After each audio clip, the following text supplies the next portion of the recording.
Hello class. आज इस video में हम देखेंगे क्लास 8 साइंस चैप्टर 6 कोशिका से अंग तंत्र तक की वर्कशीट। तो स्टार्ट करते हैं। पहला प्रश्न, आपको ये एक फ्लो चार्ट टाइप दिख रहा होगा, इसमें आपको ये ब्लैंक्स भरने हैं। तो कोशिका यहाँ पर आएगा ऊतक, फिर अंग, यहाँ पर आएगा अंग तंत्र और यहाँ पर आएगा शरीर। इसका मतलब है कि सेल्स होते हैं, सेल्स फिर टिश्यू बनाते हैं, उससे एक ऑर्गन बनता है जिसको कहते हैं अंग। 2-3 ऑर्गन मिलाकर कोई अंग तंत्र बनाते हैं, जैसे कि पाचन तंत्र हुआ, डाइजेस्टिव सिस्टम, एक्सक्रीशन सिस्टम, ये सब। और बहुत सारे ऑर्गन सिस्टम जब मिलते हैं तो बन जाता है मानव शरीर। ठीक है। प्रश्न 2, सबसे बड़ी कोशिका।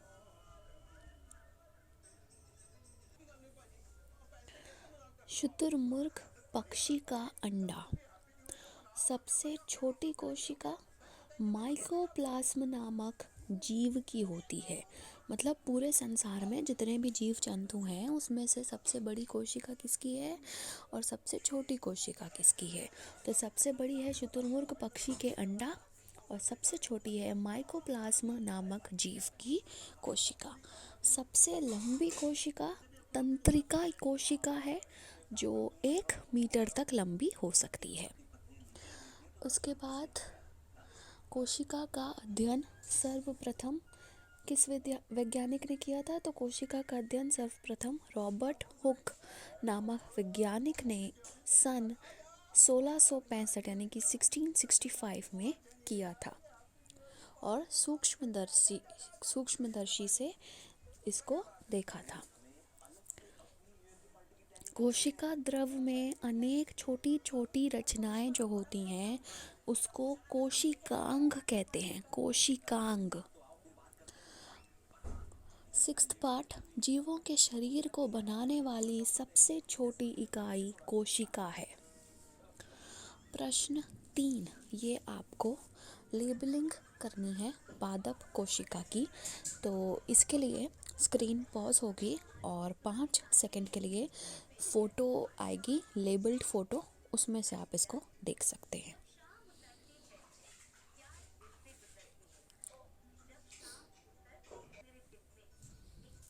पादप और जंतु कोशिका में अंतर लिखना है। तो इसके अंतर की एक तालिका है जो कि आपके बुक में है, मैं वो पढ़ दे रही हूँ। अगर आपको समझ में नहीं आ रहा तो आप अपनी बुक से इसको तालिका को देख सकते हैं। पादप कोशिका में कोशिका भित्ति पाई जाती है और जंतु कोशिका में कोशिका भित्ति नहीं पाई जाती है। पादप कोशिका हरित लवक पाए जाते हैं, जंतु कोशिका में ये नहीं होते हैं। पादप कोशिका में सेंट्रोजोम अनुपस्थित होते हैं, यानी कि सेंट्रोजोम पादप कोशिका में नहीं होते हैं, लेकिन जंतु कोशिका में सेंट्रोजोम होते हैं। पादप कोशिका में रितिका बड़ी तथा संख्या में एक होती है, मतलब एक ही रितिका होती है और बड़ी होती है। जंतु कोशिका में छोटी छोटी अनेक मतलब संख्या में बहुत ज़्यादा छोटी छोटी रितिकाएं होती हैं जंतु कोशिका में। पादप कोशिका केंद्रक परिधि की ओर हो सकता है और जंतु कोशिका में अधिकांश जंतु कोशिकाओं में केंद्रक मध्य में होता है। केंद्रक बीच में होता है जंतु कोशिका में और किनारे की तरफ होता है पादप कोशिका में। यही है इनका डिफरेंस। प्रश्न 5, लाइसोसोम और रितिका क्या है? तो लाइसोसोम कोशिका में आने वाले पदार्थों को पचाने का कार्य करते हैं। ठीक है। लाइसोसोम एक लिक्विड है जो कोशिका में आने वाले पदार्थ को पचाने का काम करते हैं। पचाने के लिए ये ज़रूरी होते हैं। फिर रितिका, यह पादप एवं जंतु दोनों कोशिकाओं में होते हैं, परंतु पौधों में एक बड़ी रितिका केंद्र यानी कि बीच में होती है, जबकि जंतु कोशिकाओं में छोटी छोटी अनेक रितिकाएं कोशिका में बिखरी होती है। इनका कार्य पानी, लवण आदि पदार्थों का संग्रह करना, मतलब इकट्ठा करना और उनकी मात्रा का संतुलन बनाए रखना है। तो रितिका क्या है? छोटी छोटी रचनाएं हैं जंतु कोशिका में जो कि पूरी तरफ फैली रहती हैं, और पादप कोशिका में एक होती है बड़ी सी बीच में, और इसका कार्य है कि जो पानी और पदार्थ आते हैं उनको एक साथ कर कर उसकी मात्रा का संतुलन, बैलेंस बनाए रखती है। प्रश्न 6, ऊतक क्या है? प्रविभाजी ऊतक कौन से हैं? तो सभी जीवित प्राणी पौधे कोशिकाओं से बने होते हैं। अमीबा, पैरामीशियम, एक कोशिक जीवों में भी सभी जैविक क्रियाएं एक ही कोशिका में संपन्न हो जाती हैं। तो सारे ही कोशिकाओं से बने होते हैं, चाहे फिर उनमें एक कोशिका हो या अनेक कोशिकाएं हों। तो अमीबा, पैरामीशियम में सिर्फ एक ही कोशिका होती है और उनके जीवन के सारे कार्य जो होते हैं, जैसे सांस लेना, खाने को पचाना, वेस्ट बाहर निकालना जिसको हम कहते हैं उत्सर्जन क्रिया, वो सारी क्रियाएं एक ही कोशिका से हो जाती हैं। और बहुकोशिक जीवों में बहुत सारी कोशिकाएं होती हैं। इनमें विशेष कार्य कोशिकाओं के समूहों द्वारा किया जाता है। जैसे मैंने बोला पाचन तंत्र है, तो उसमें जो ऑर्गन है उसमें एक अलग कोशिका होगी। फिर उसका दूसरा उत्सर्जन तंत्र है तो उसकी अलग कोशिका है। तो अलग अलग कोशिकाओं से विशेष कार्य होते हैं। जैसे मनुष्य में पेशीय कोशिकाओं का समूह संकुचन एवं प्रसारण करता है, तंत्रिका कोशिकाएं संदेशों को पहुंचाने का कार्य करती हैं। शरीर के अंदर ऐसी कोशिकाएं जो एक तरह के कार्य को संपन्न करने में दक्ष होती हैं, वे समूह में होती हैं। पाचन तंत्र की सारी जो कोशिकाएं हैं वो एक कार्य कर रही हैं पाचन का, खाने को पचाने का। तो ये एक पर्टिकुलर, एक स्पेशल कार्य करने में संपन्न होती हैं, और ये एक समूह में होती हैं, ग्रुप में होती हैं। और इन्हीं कोशिकाओं का ग्रुप फिर क्या बनाता है? ऊतक बनाता है। और इसके बाद बनता है अंग, अंग तंत्र और शरीर, जो पहला प्रश्न हमने इस वीडियो में डिस्कस किया था। तो अब ऊतक की अगर मैं डेफिनेशन बोलूँ तो समान रचना व उत्पत्ति वाली कोशिकाओं का समूह जिनके द्वारा विशिष्ट कार्य संपन्न होते हैं वो ऊतक कहलाता है। इंग्लिश में इसको कह सकते हैं टिश्यू। ठीक है, तो कोशिकाएं जब एक समूह में आ जाती हैं और एक पर्टिकुलर काम करती हैं, कार्य करती हैं, तो उसे कहते हैं, उस समूह को कहते हैं ऊतक। ठीक है, अब प्रविभाजी ऊतक भी पूछा है इस क्वेश्चन में। तो पौधों में वृद्धि कुछ निश्चित क्षेत्रों में कलिकाओं के शीर्ष भाग में होती हैं। ऐसा विभाजन उन भागों में पाए जाने वाले ऊतक के कारण होता है। ऐसे ऊतक को प्रविभाजी ऊतक या निरंतर विभाजित होने वाला ऊतक कहा जाता है। ठीक है, तो कुछ निश्चित क्षेत्रों में पौधों की वृद्धि होती है और उसकी वजह है वहाँ में मौजूद ऊतक। तो इसी ऊतक को कहते हैं प्रविभाजी या निरंतर विभाजित होने वाला ऊतक। प्रश्न 7, संवहन पूल तथा संवहन ऊतक किसे कहते हैं? तो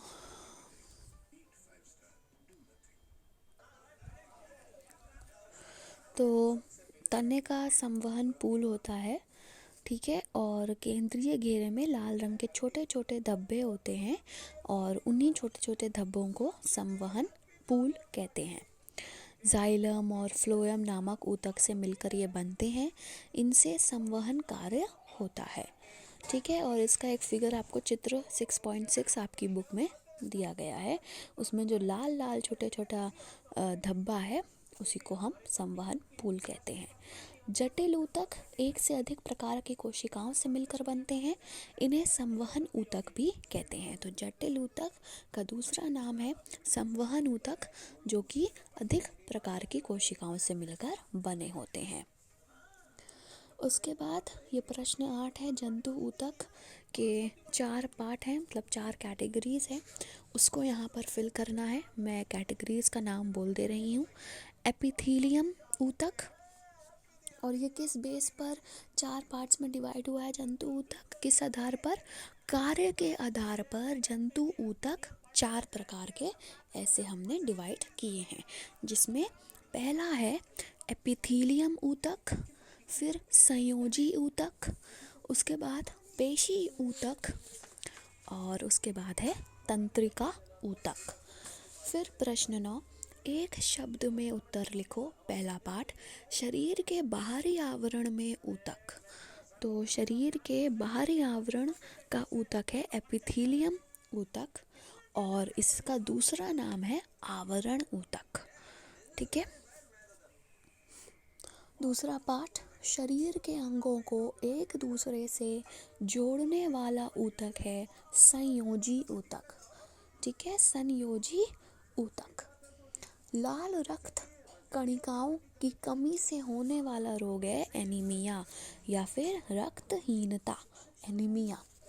प्रश्न 10, ये भी एक लेबलिंग है और इसका भी फिगर आपको अभी 5 सेकंड की स्क्रीन पॉज होगी और तब आप इसका लेबल्ड चित्र देख सकते हैं और आप इसको अपने आंसर से मैच कर कर चेक कर सकते हैं।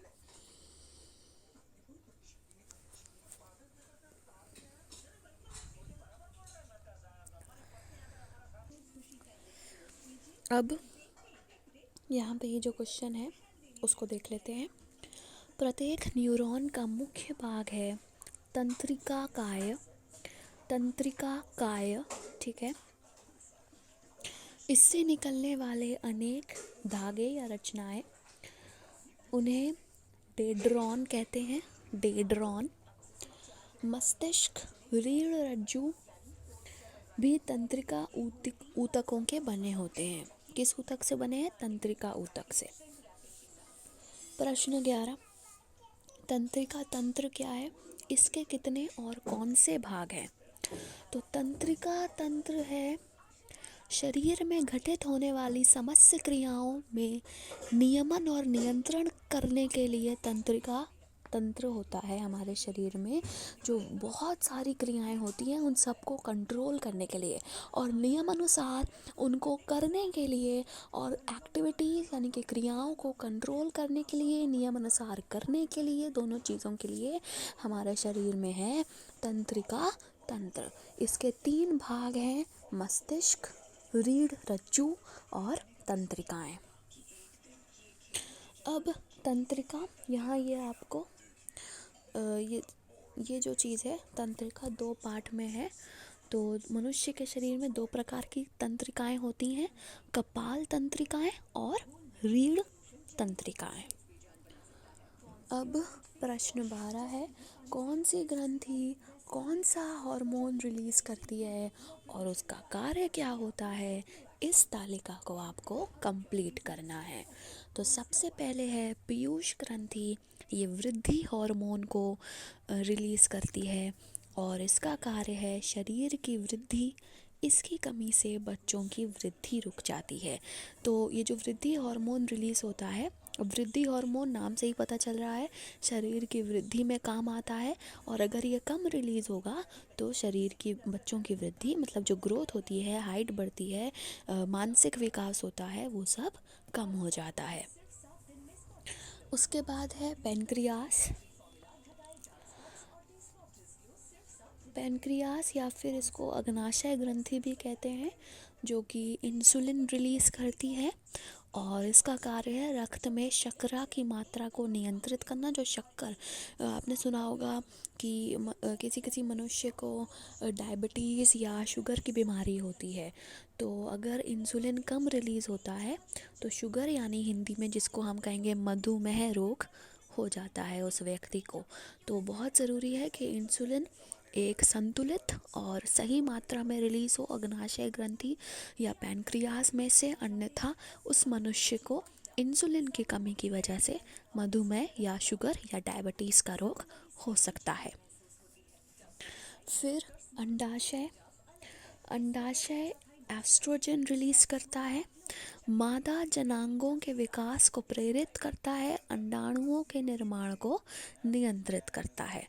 उसके बाद है पैराथायराइड ग्लैंड या ग्रंथि, जिसमें से हार्मोन रिलीज़ होता है